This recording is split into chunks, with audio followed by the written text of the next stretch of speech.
que son buenos. Entonces, se puede ver. Hechos capítulo 10 y el título de este sermón que tenemos hoy es acerca de la manera en que Dios dialoga con el hombre. ¿Qué hace Dios? Dialoga con el hombre. La manera que nos habla. Todos queremos que Dios nos habla. ¿Cuántos quieren que Dios les hable? Ahora, ¿cuántos quieren que ese hablar de Dios hacia ustedes sea muy personal? Porque nos conoce por nuestro nombre, ¿no? Nos conoce por nuestra manera de ser. Ahora, ¿cuántos quieren, cuando Dios les habla, dar el siguiente paso que se llama obediencia? Eso está más para allá, ¿verdad? Entonces vamos al libro de Hechos capítulo 10 para dar un sermón. Los hermanos que estuvieron aquí, y Priscila, en cómo predicar, saben que hay que ver el contexto. Es una palabra que usan los predicadores, pero contexto es lo que está atrás.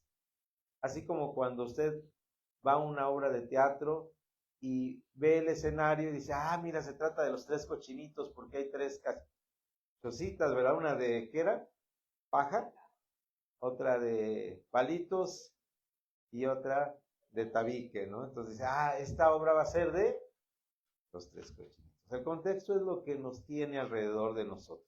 El contexto del capítulo 10 del libro de los Hechos es muy extenso, es más extenso que todos los demás pasajes que podamos predicar, porque tiene que ver mucho con el autor. Hay maneras de leer la Biblia. ¿Cuántos han leído la Biblia aquí? ¿Cuántos han leído algún libro de la Biblia completo? ¿Cuántos han leído la Biblia completa? Qué bueno que hemos leído algunos. Pero algunos lo vamos a intentar, ¿verdad? Es cierto, es otro paso de la obediencia. Entonces, dentro de este paso hay maneras de hacerlo. Si usted va y lee desde el primer libro de la Biblia, desde Génesis 1, pues va a ser un poco tedioso cuando llegue a Levítico, ¿verdad? Las genealogías, ¿recuerdan ustedes cómo nos atoramos ahí? A veces es mejor leerlo. Recuerdan que es una gran biblioteca. Imagínense que aquí hay 66 libros a mi espalda. Hay 66 libros. Usted va a tomar un libro y lee ese libro. A lo mejor es mejor leer un libro. Y vamos a tomar el libro de los Hechos. También puede decir, ¿qué autor puedo leer del libro? ¿Qué autor? Entonces pues dice, hay un señor que se llama Lucas que escribió 2 de los libros. ¿Qué escribió Lucas? Escribió el libro de los Hechos, que vamos a leer, y escribió el Evangelio de Lucas. Los 2 son un solo libro al final. Imagínense ustedes que pudiéramos, yo tengo una Biblia que me regalaron cuando yo estuve en el instituto, ¿verdad? Hace muchos años, más años de los que cumplió Liz, años, ¿verdad? Muchos más. Y entonces, ahí en ese me regalaron una Biblia que podía ponerlo, ¿ustedes recuerdan las carpetas de argollas que pedían en la secundaria? Sí, ¿verdad?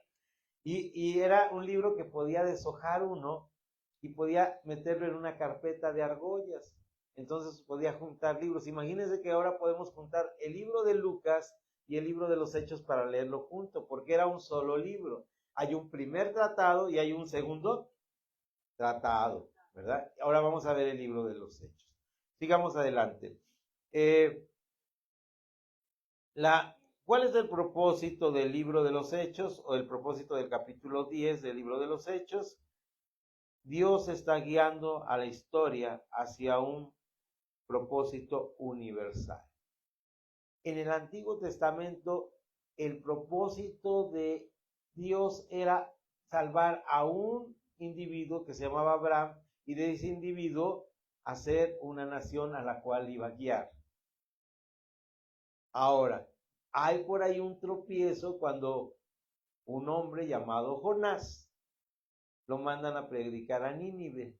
La característica de este libro, si tomamos el libro de Jonás, ¿verdad?, del Antiguo Testamento, porque podemos tomar también libros del Antiguo Testamento, es que este hombre no quería ir, ¿recuerdan?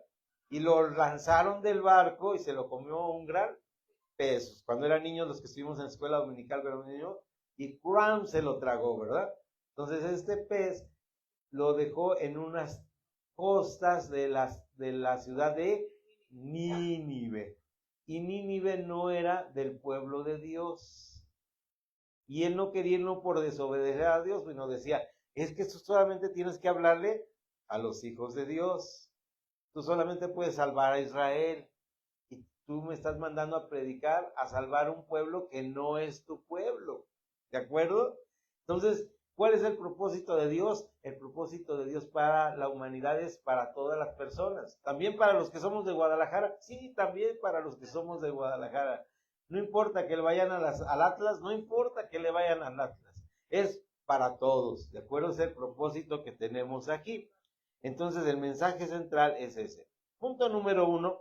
¿Qué personajes sana? Y vamos al libro de Hechos y voy a empezar a narrar un poquito porque es muy extenso y quiero predicar de todo el capítulo 10, si no, no nos daría tiempo.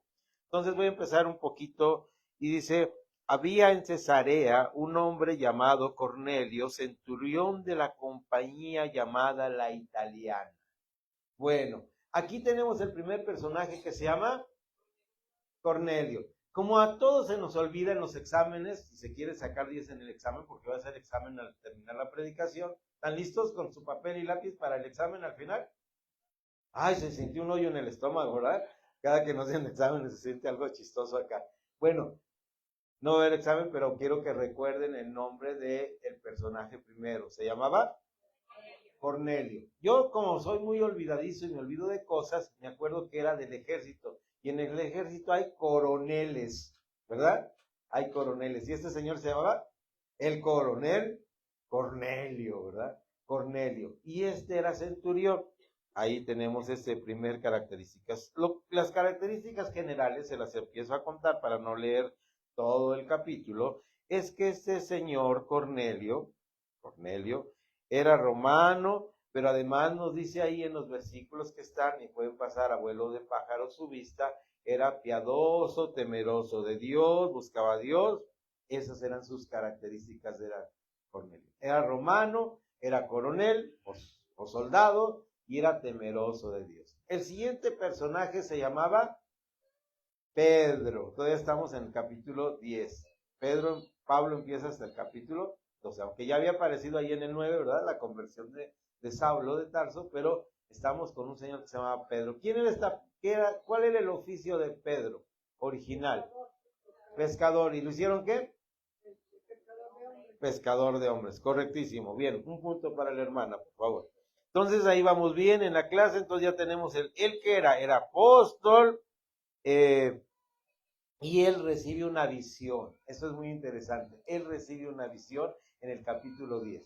Él está por ahí, seguramente se había ido a comer unos tacos de tripa aquí en el Distrito Federal como yo anoche, ¿verdad? Y tenía indigestión y empieza a soñar cosas. ¿Y qué es lo que sueña Pedro? Es muy interesante lo que sueña Pedro.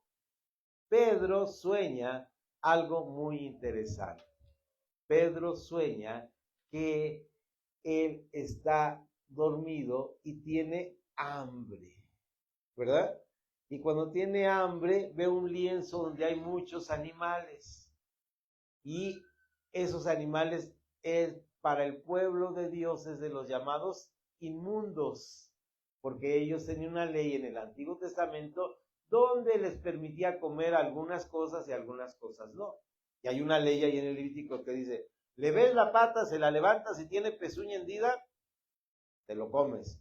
Si no le ves, entonces si agarraban y levantaban un camaroncito, ¿verdad? Ya que fuimos allá al Michi, vimos unos camaroncitos, ¿verdad? Lo levantaban y no tiene, pues no, este no me lo puedo comer, ¿verdad? Ni modos. Entonces él ve todos los animales que llaman inmundos, principalmente para ellos, ¿cuál es la carne para los judíos que no aborrecen, que no pueden comer? El cerdo, ¿verdad? Entonces, ve ahí unos puerquitos bien bonitos, bien simpáticos los puerquitos, pero, ¿y el Señor qué le dice? Mata y come. Porque Dios enseña a las personas, dialoga con las personas en forma personal. Este concepto, dentro de la filosofía y de la teología, se llama Dios es dialogal. Es decir, Dios platica con las personas y quiere enseñarte algo. No simplemente te dice como los maestros, que hay unos muy iba a decir la palabra, no sé si aquí se permite esa palabra, payasitos, ¿verdad? Yo tuve una maestra recientemente que me dijo, la máxima calificación que yo pongo es 85, no sé si les tocó una de esas, y uno empieza a temblar así, yo me saqué 86, ¿eh? Siempre me saco 10, pero ahí me saqué nada más 86, entonces ahora va a tener que decir, la máxima calificación que pongo es 86, entonces fíjense bien cómo este señor, volviendo al tema, le está diciendo, enseñando a este señor Pedro, que era pescador de hombres, algo nuevo. Y esta enseñanza es dialogal, quiere decir, le enseña, no le dice, fíjate Pedro que he estado pensando y mi intención original era a salvar a toda la humanidad. Así que va a venir un hombre llamado Cornelio y te va a decir, y sí, no es judío, y por favor háblale y sí va a ser salvo. No, no lo hace de esta manera Dios. Dios trata con nuestra manera de pensar. Porque aquí viene una cosa muy importante de lo que estamos viendo. Que la cultura o cosmovisión, que es el segundo punto que tenemos de la vida, es la manera en la cual nosotros respondemos a nuestra manera de vivir. Cuando a mí me sirven un plato de frijoles, cuando me regalan una taza de té y es de manzanilla, yo respondo y digo, ¿me la tomo o no me la tomo? De acuerdo a lo que me enseñaron. ¿Ya me dijeron que los frijoles hacían daño? Pues yo digo, no. Pero si me dijeron culturalmente que sí, todos en mi casa veían, entonces digo que sí. Entonces nosotros, ¿cómo respondemos? De acuerdo a la cultura. De acuerdo a la cultura que tenían. Entonces, vamos ahí adelante con esta parte. Ahora, la cultura que tenemos es una cultura que nos permite actuar. Vamos a ver la cultura de las dos personas, cómo están en contraposición. La cultura define cómo pensamos, cómo creemos, cómo actuamos, la forma que vemos las cosas se llama cosmovisión. Es una palabra a lo mejor nueva para mí, pero es una cosmovisión. Es cómo veo el mundo que me rodea. La cosmovisión es de dónde vengo, dónde estoy, a dónde voy. Esa es la cosmovisión. Digo, yo soy así y esta es la forma en que yo soy. Esa es la cosmovisión. Y eso depende. Las diferentes culturas o la forma de cultural define cómo veo yo la Biblia y lo que Dios me está hablando. Por eso Dios tiene que hablar conmigo. Voy a poner un ejemplo de lo que es la cultura. Fíjense bien que yo pienso que todas las personas que usan lentes son muy leídas e escribidas, porque han leído mucho. Esa es mi cosmovisión. Pero otro de lo que está aquí dice, no, alguien que tiene lentes porque está bien cegatón. No necesariamente alguien puede tener mucha buena vista y puede haber leído mucho. Alguien puede tener lentes y teniendo lentes no va a tener problema, ¿verdad? Entonces, no necesariamente la cultura necesariamente nos puede igualar. De tal manera pasó esto con Pedro y otro señor que se llamaba Cornelio, que era el coronel Cornelio, que tenían diferentes cosmovisiones y cultura. Cada uno tenía cosmovisión y cultura diferente. Si nosotros aquí preguntáramos por un detalle sencillo en la vida, cualquier cosa, a cada uno nuestra opinión, ¿todos opinaríamos de la misma manera? Por eso es difícil la pastoral, ¿verdad? Porque ponernos de acuerdo para saber, simplemente les voy a poner un ejemplo sencillo que pasó en nuestra comunidad. Vamos a comprar sillas porque ya necesitamos sillas, así como ustedes pusieron unas sillas atrás porque ya vamos más. Y uno decía, no, yo pienso que las mejor son de Costco.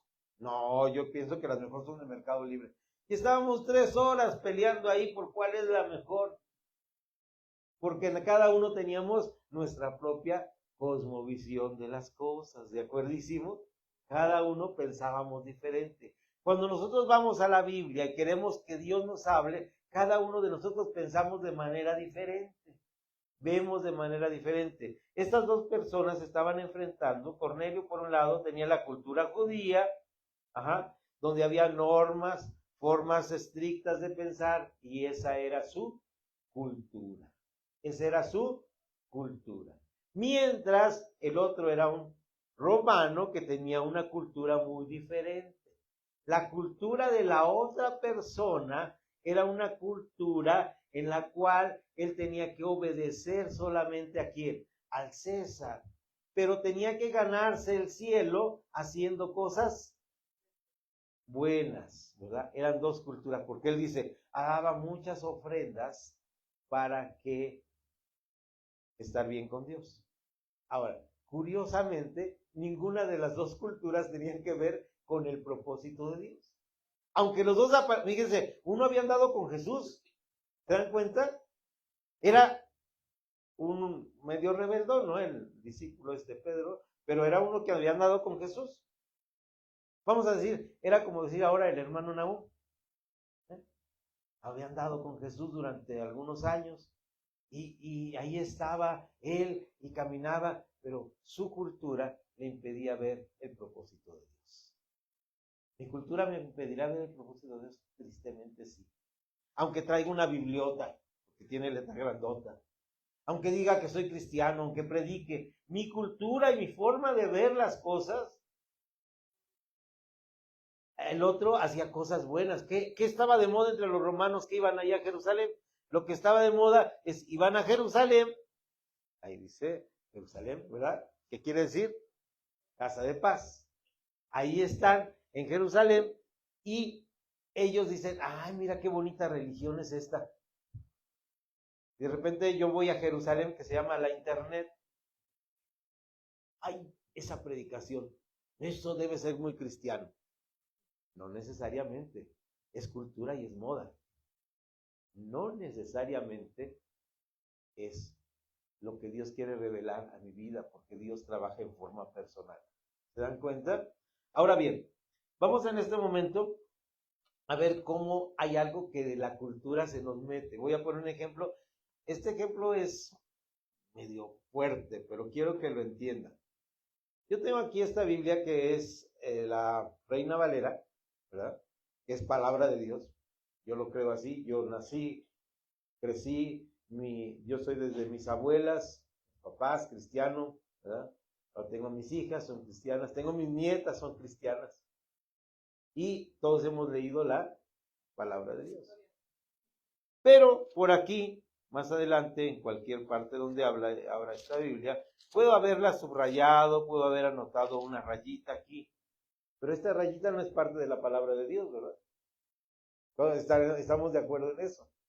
Ahora, la Biblia originalmente, Lucas escribió 2 tratados donde no había ni Evangelio según de Lucas ni Hechos de los Apóstoles. Quiere decir que esta parte que está aquí, que dice Hechos 9 y 10, no es parte de la palabra de Dios, ¿verdad?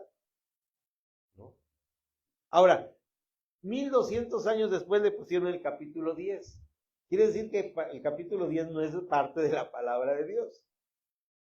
Ahora, después, 1600 años después de que lo escribió Lucas, le pusieron los versículos. ¿Para qué se los pusieron? Para poder yo citarles y decir, vayan a Hechos capítulo 10, versículo número 24. Vayan ahora 10:24, ustedes. ¿Se dan cuenta? Pero eso simplemente para facilitarnos la palabra de Dios. Yo no puedo decir, y puedo ir a la internet, ¿recuerdan ustedes que le estaba diciendo? Y que alguien me diga, te voy a hablar palabra de Dios. Si sumas del 24 más el 26 y la mitad y la Biblia, no, eso no es palabra de Dios. Esos son versículos que alguien puso. Eso es moda. Se pueden poner de número los números. Como el número 7 es el número de Dios, entonces a todos los que sean versículo 7 van a ser palabra de Dios para mí directamente. No. ¿Se dan cuenta? Ahora vamos. Esto se dio para citar. Y es cultural, ¿verdad? Porque ahora en nuestra cultura, imagínense que yo me fuera en la máquina. ¿Ustedes conocen el túnel del tiempo? No, ya no conocen, ¿no? Es que son programas viejitos. ¿Para qué invitas, pastora, para qué invitas a predicar a viejitos? Hay una máquina donde los llevan el tiempo, ¿no? Sí. Y entonces ahí me llevan ahí en el siglo primero a predicar y ahí digo, vayan al libro de Hechos, capítulo 10, versículo 24. Entonces me dice, ¿no es cristiano? ¿Ah? ¿Qué es eso? Estás diciendo herejías. No sé si pudiste poner el PDF. Fíjense cómo hay Biblias. Me gusta esta.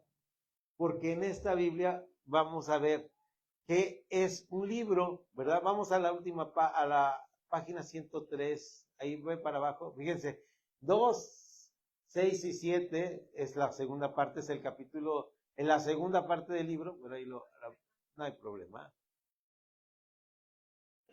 Ahí estás, ve para abajo, ve para abajo. Ahí vamos viendo cómo va por páginas. Si lo puedes hacer un poquito más chiquito, no quiero leer nada ahorita, pero ahí nomás quiero que lo vean.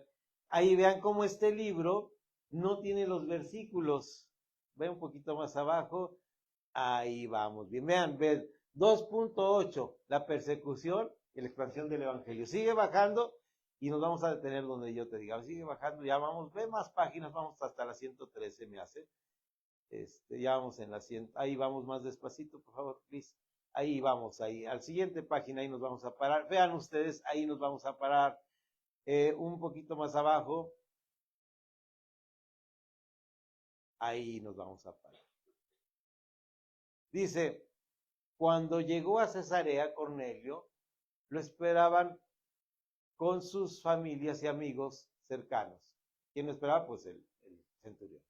Al entrar Pedro, Cornelio se postró ante él, pero Pedro lo levantó diciendo, levántate, yo también soy hombre. Entonces Pedro dijo, Dios, ahí vamos, Dios me ha mostrado que no debo llamar a impuro a nadie, a ningún hombre, por eso vine cuando me llamaron. ¿Por qué me mandaste llamar? Cornelio le explicó. Bueno, hasta ahí, gracias. Vean ustedes cómo ese fue lo mismo que tenemos aquí, porque esa fue otra traducción del original donde omitieron ¿qué cosa? Los versículos y los capítulos. Entonces, si ven, este es un libro que parece una narración. Así fue escrita originalmente el libro. Pero ahora vamos a 10:24, ya volvamos a nuestra cultura. Esa es una cultura, vamos ahora a otra cultura. Al día siguiente entró en Cesarea. ¿Quién? Pues Pedro. Y Cornelio lo estaba esperando, y habiendo convocado a sus parientes y amigos más íntimos. Cuando Pedro entró, versículo 25, salió Cornelio a recibirlo y postrándose a sus pies adoró. Mas Pedro se levantó diciendo, levántate, pues yo mismo también soy hombre. Y hablando con él, entró y halló a muchos que se habían reunido. Y les dijo, ese es el versículo que quiero que vean, el versículo 28 de Hechos capítulo 10. Y les dijo, vosotros sabéis cuán abominable es para un varón judío juntarse o acercarse a un extranjero. Pero a mí, esto es lo dialogal, Dios le había dicho algo, pero a mí me ha mostrado Dios que a ningún hombre llame común o inmundo, por lo cual, al ser llamado, vine sin replicar, así que pregunto, ¿por qué causa me habéis hecho venir? Hasta ahí vamos a dejarla. Regresamos un poquito al versículo. ¿Qué le dijo Pedro a esas gentes? Para él, entrar en esa casa era algo abominable. Qué palabra tan fuerte. ¿Qué es algo abominable? Feo. Oye, qué bonito. ¿Qué más es abominable? Desagradable. Me causa, no lo puedo hacer. Todo eso es abominable. Ahora vean ustedes aquí. Dios le está enseñando algo a Pedro. ¿Qué le está enseñando a Pedro? Le está enseñando que su cultura está mal, que lo que él piensa está mal. Voy a poner un ejemplo de lo que nosotros como mexicanos tenemos. Dice, todo lo que está en México es de los mexicanos. ¿Han oído ese dicho? Y fíjense que yo no tengo aceite para ungir en mi iglesia, ¿verdad? Entonces, todo lo que hay en México es de los mexicanos. Entonces, pues, hermanos, seguimos con la predicación. ¿Eso está bien o está mal?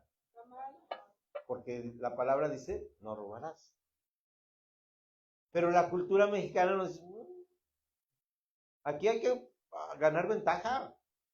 Yo entro a las 8, pero tengo mis 10 minutos para el baño. Si puedo 12, si no se dan cuenta. Sí. Bien, gracias, hermano. El famoso merecido que yo les decía a mis compañeros de trabajo, pero ¿por qué haces esto? Es que me lo merezco. Mira, yo me lo merecí. Gracias, hermano. Carrito. No sabes, hermano, lo que acaba de decir. Carrito de tamarindo. Es mi favorito, ¿sabes, verdad? Y así, mira, frito.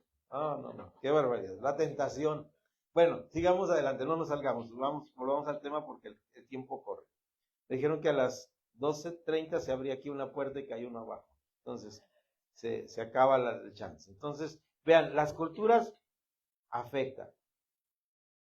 Las diferentes culturas generan conflicto y también malas interpretaciones espirituales. ¿Se dan cuenta? Malas interpretaciones espirituales. ¿Cómo afecta a nuestras iglesias el machismo? Fuertísimo. Pero es parte de nuestra cultura mexicana. ¿Cómo afecta a nuestra cultura el que somos tan espiritualosos los mexicanos y venimos de los pueblos originarios con que todo adoraban? Pues somos seres idólatras, ¿verdad? Somos mexicanos idólatras. ¿Qué decimos? Pues mi abuela decía alguna frase que por ejemplo es cultural, que un hermano me dijo, pero eso no está en la Biblia, y le dije, sí, pero lo decía mi abuela, tiene valor, ¿verdad? Decía, primero comer que ser cristiano. Eso es cultural, ¿no es cierto? Porque yo sí les aseguro que si me sigo aquí predicando hasta las 5 horas más, se van a decir, no, primero comer que ser cristiano, ¿eh? Hay hora de comida. Entonces, llegamos al siguiente punto número 3.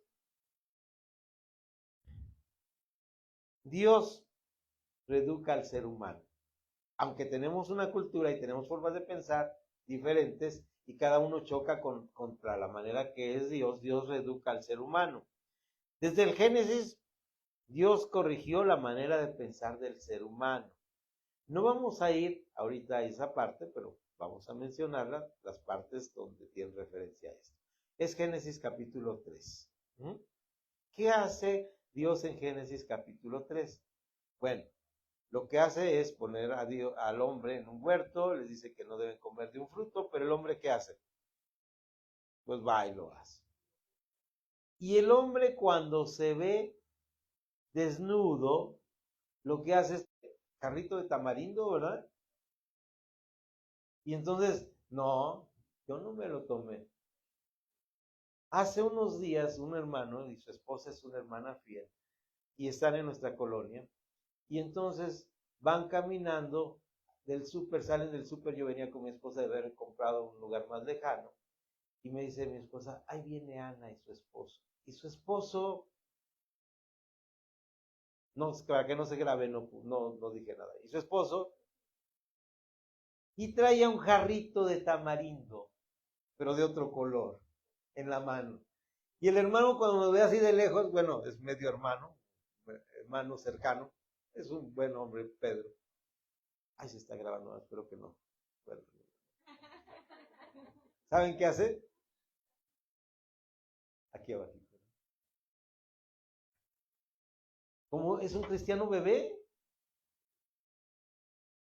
Es que hermano, te vimos, que era uno que se parecía a mí, pero no era yo. ¿Ah? Yo no hago esas cosas. Porque una de las cuestiones es que la cultura nos afecta de tal manera que nos hace ver diferente a la que Dios nos dice. Dios nos dice algo y es así. Se llama prescriptivo. El término teológico es prescriptivo. Dios prescribe cosas. Y Dios trata la prescripción dialogalmente conmigo. Me dice, si yo digo, no, pues es que sí me gusta mucho esa parte de no ser cristiano y si me salgo un poquito. Dios te dice, hasta aquí. No hay más. No hay otro lugar. Sin embargo, Dios quiere reeducarnos, como lo hizo en el libro de Génesis. Vamos a un ejemplo de cómo Dios reeduca en 3 niveles importantes al ser humano. A la iglesia también, pero aquí vamos a tocar el punto de nosotros como seres humanos. Se encuentra precisamente en Lucas capítulo 4. Lucas capítulo 4 es la tentación de Jesús. La voy a narrar también para ahorrar un poco de espacio. En la tentación de Jesús hay 3 aspectos con los que Dios trata a la humanidad de reenseñarnos. No está ahí por casualidad. Hay algo que va ahí dentro. En primer lugar, tenemos que Jesús está maravillosamente en un lugar donde dice, y Jesús fue al desierto para ayunar. Y después de 40 días y 40 noches, Lucas es un extraordinario narrador. Jesús tuvo hambre. Y cuando tuvo hambre, el enemigo se acerca y le dice, si eres hijo de Dios, di que estas piedras se conviertan en pan y cómetelas. La primera tentación para el ser humano es lo que acaba de decir por ahí nuestro hermano. Me lo merezco. Tengo necesidad. Una ocasión una persona le estaba yo diciendo en una cuestión, y no voy a decir nombres ni lugares, en una cuestión de consejería, le estaba diciendo, pero ¿por qué tomaste esa decisión en tu vida si sabías que te iba a dañar, que te iba a lastimar, que ibas a lastimar a otras?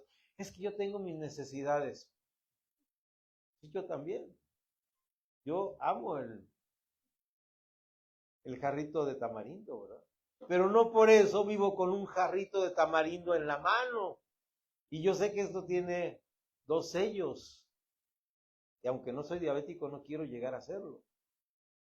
Entonces tengo que limitarme, no estar tomando y tomando. No, me autorregulo. Entonces, hermano, no es un pretexto, es la primera cosa con que trabaja el ser humano. La siguiente cosa es, después le dice el Señor, lo lleva a un lugar alto y le muestra todos los reinos de la tierra. Ese yo le llamo el camino fácil. ¿Sí? El camino fácil. ¿A qué venía Jesús? Establecer el reino de Dios. ¿Qué tenía que hacer para establecerlo? Primero, hacer discípulos. Ay, eso de hacer discípulos, no crean que es fácil. Se hace face to face, cara a cara. ¿Sí? Tienes que estar con él, caminar con él. Saben que vivir con una persona es difícil, ¿no? Porque sí, de manita sudada con mi esposa fue muy lindo. Ayer cumplimos 47 años de casados. 47 años y mi esposa sigue siendo el tapón de la pasta, el cajón de las cucharas que no cerraste. Para ella es una lucha, no estoy quejándome, para ella es una lucha vivir con una persona desordenada. Durante 47 años. ¿Sí? Entonces, el camino fácil, Señor, transfórmamelo, cámbiamelo, ¿verdad? Ese debería ser el camino fácil para mi esposa. Dame uno como el que yo quiero. ¿Ah? Ya educadito, porque pues también las pobres mujeres tienen que educar. Las mamás no los educan bien, y luego las esposas, ¿verdad? Las hermanas me está viendo ahí como que quiere decir que sí, pero no se anima, ¿verdad? Y no, dice, ¿yo por qué los tengo que educar? Que lo hubiera educado su mamá. Entonces, ahí está el camino fácil, la segunda tentación de Lucas capítulo. ¿Qué es esa tentación? ¿Qué le dice? Le dice, mira, todos estos reinos, fíjate qué interesante palabra, me fueron dados. Quiere decir que los reinos, el reinado terrenal no es de Dios. No sé por qué los cristianos seguimos buscando. Me fueron dados, son del chamuco, ¿verdad? Entonces, bueno, ahí en Jalisco le dicen el chamuco, perdón por la frase jalisciense. Entonces dice, si postrado me adorares, te los doy. El camino fácil. el camino fácil. El ser humano tiene que trabajar. Se llama, esto lo dice Proverbios 4, dice, la senda del justo es como la luz de la aurora, que va en aumento hasta que el día es perfecto. ¿Cuál es el camino? ¿Cuál es el propósito nuestro? La perfección. ¿Qué dice al final del sermón de la montaña en Mateo 5, 6 y 7? Sed vosotros perfectos como vuestro Padre que está en el cielo es perfecto. Cuando leemos eso, ¡uy! Así como cuando les dije examen, ¿no? Cuando les digo eso, difícil. No, la perfección. Cuando dice, sed vosotros perfectos, como vuestro Padre que está en el cielo, perfectos, está usando una palabra que es la palabra griega telón, como el telón que dije de los 3 cochinitos, ¿sí? Es el propósito, el objetivo, a dónde vamos. No que ya seas perfecto. Dios en muchos de los casos, cuando da listas en la Biblia, no se trata de lo que ya estás cumpliendo, sino lo que tienes que cumplir. Que el que sirve a Dios sea marido de una sola mujer, que guíe bien a sus hijos. Y todos dicen, no, pues ya. No, está dando un checklist, decimos, ¿verdad? Una lista de chequeo para ¿qué hacer? Esto es tu aspiración. Cuando Pedro nos habla del bautismo, nos habla y nos dice, miren, el bautismo, dice, la salvación que corresponde a esto, con ese al final, nos salva. Que nos salva a nosotros, pero fíjense bien, está hablando que corresponde a esto, es lo que pasó en el diluvio. No como quitando el pecado, sino como la aspiración de una buena conciencia. Cuando usted se bautiza, no está ya perfecto y sale ahí glorificado y ya listo para entrar al cielo, no. La aspiración es la lucha diaria, es ponerse los pantalones diario, ¿verdad? Y fajarse bien las faldas. ¿Para qué? Para vivir la vida, de eso se trata la vida. De vivir la vida como Dios quiere que la vivamos. Entonces, ahí tenemos cómo Dios reeduca de esta manera al ser humano a través. Pero llega la tentación, dijimos que eran 3 tentaciones, ¿sí? La tercera tentación es interesante, dice, y lo arrebató y lo llevó, ¿a dónde?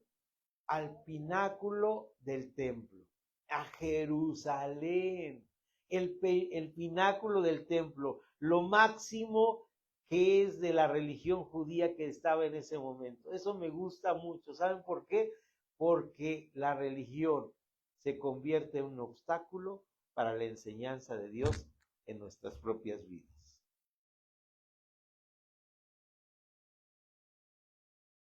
Un día mi esposa me dice, hace muchos, muchos años, vivíamos en unos departamentos y todos nos conocían. Ya saben cómo se vive en unos departamentos. Por más de 10 años en unos departamentos, ya casi uno vive adentro de la casa del otro. Tan chiquitos. Y estábamos ahí y me dice, ¿tú crees que las vecinas piensan que tú a la 1 de la mañana que llegas, vienes de una junta ministerial de la iglesia?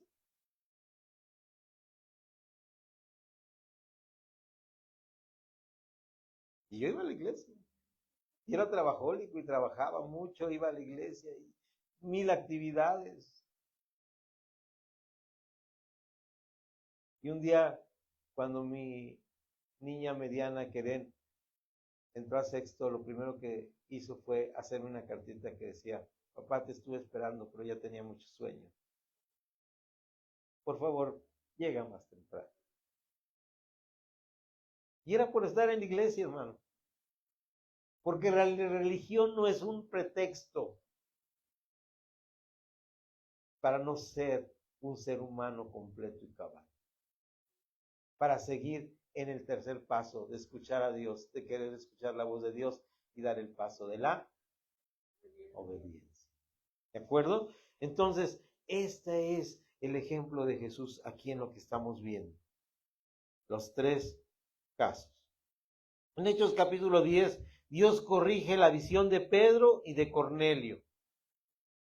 Cornelio, más allá de la religión, tiene que ir más allá de ser religioso a ser práctico en la vida cristiana. Pedro tiene una experiencia espiritual, sí, pero limitada. necesita crecer mucho más. Pedro tenía una experiencia limitada. Cornelio tenía que buscar no las buenas obras, necesitaba a Cristo. Por eso manda a Pedro. Como enseñanza final y como conclusión podemos decir que la religión puede convencerme, hacerme costumbres adecuadas, hacerme sentir bien. Pero Dios nos llama a dejar tradiciones humanas.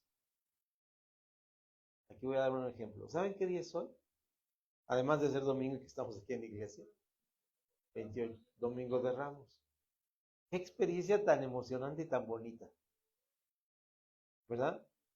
Un pueblo que esperaba al Mesías, que se rinde ante el Mesías poniendo sus túnicas, su ropa, cortando palmas para que pasara el Mesías prometido. ¿Pero qué es hoy para la gente? Una costumbre, una religión. Qué bonito que los domingos de Ramos nosotros como cristianos dijéramos, aquí está mi ropa, mi vida, me rindo ante Él. No por 8 días en una Semana Santa, mi vida completa. Tenemos que cambiar.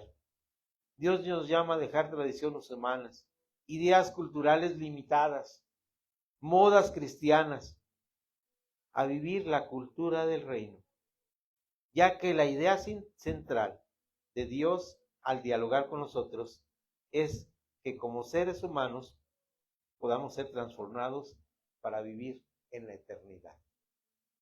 Este es el propósito de Dios para el cristiano. Ahora la pregunta, antes de orar por esta comunidad de fe, ¿estamos dispuestos a dar ese paso de obediencia? ¿Estamos dispuestos a dejar nuestra cultura, nuestra religiosidad, nuestra forma de pensar, lo que me enseñó mi abuelita? Digo, sí, puedo dejar de comer y ser cristiano. Puedo dejar el jarrito de tamarindo. Puedo dejarle aquí a la pastora su aceite de unción. Puedo hacer esto, puedo cambiar. Aunque el mundo siga rodando de la misma manera. Aunque Netflix me lo diga, porque ahora no se dice que la tele me lo diga, ¿verdad? Aunque Netflix me diga que así es. Aunque el de las noticias me diga que así es. ¿Puedo tener la cultura del reino de Dios en mi vida? ¿Puedo ser un hermano cristiano completo que pueda vivir la palabra de Dios? Levante su mano, voy a orar por usted. Cierre sus ojos, levante su mano, quien quiera hacer este compromiso con Dios. Dios, tú que ves todas las cosas y que estás con tu presencia en este lugar. Tú que eres Señor de todo el universo, que dialogas con cada uno de nosotros. Y que conoces nuestras debilidades. Sabes que somos humanos, que fallamos, que fracasamos, pero nos pones algo maravilloso, que es tu presencia en nuestro corazón. Lo maravilloso del libro de los Hechos es que está Dios Hijo glorificado, el Espíritu Santo manifestándose en las personas y Dios mismo dialogando con el ser humano para enseñarle su propósito. ¿Por qué no rendirnos ante esto y levantar nuestras manos y decir, quiero obedecerte, Dios, 24/7? Quiero ser parte de tu propósito eterno y que me sigas preparando para la vida eterna a través de lo que tengo que